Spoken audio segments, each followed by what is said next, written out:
Ce que vous voyez là, Fawazir Shirihan, 1987 pour le Maroc.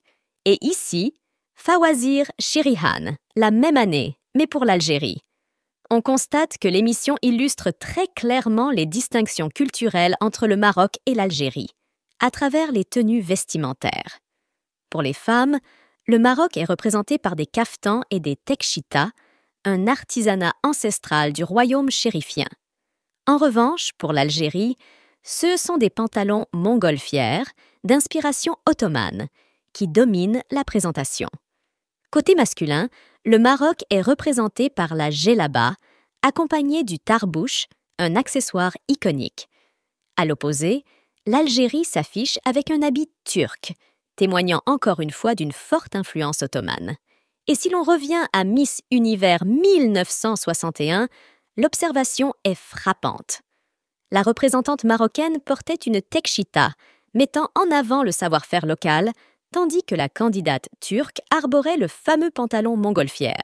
Cela témoigne d'une cohérence entre les éléments présentés par Shirihan pour l'Algérie et l'héritage historiquement lié à la Turquie.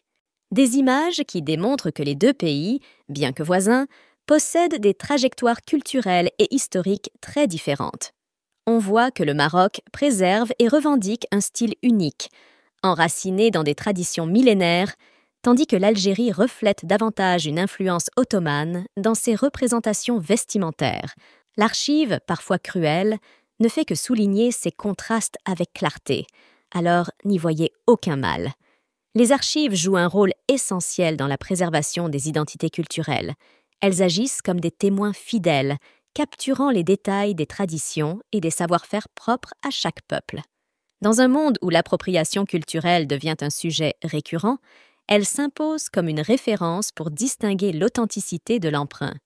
Ces traces tangibles, qu'il s'agisse de photographies, de récits ou d'objets conservés, permettent de clarifier les origines d'un patrimoine et de démontrer son ancrage dans une culture spécifique. Quand certaines revendications culturelles s'éloignent de la réalité, les archives offrent des preuves irréfutables et révèlent l'évolution d'un artisanat ou d'un costume traditionnel et replacent chaque élément dans son contexte historique et géographique. Ce travail de mise en lumière protège les communautés de l'effacement culturel en affirmant leur place dans l'histoire. À travers elle, il devient possible de contester les narratifs biaisés et de rendre justice à ceux dont les contributions ont souvent été ignorées. À la prochaine, mes sucres d'orge.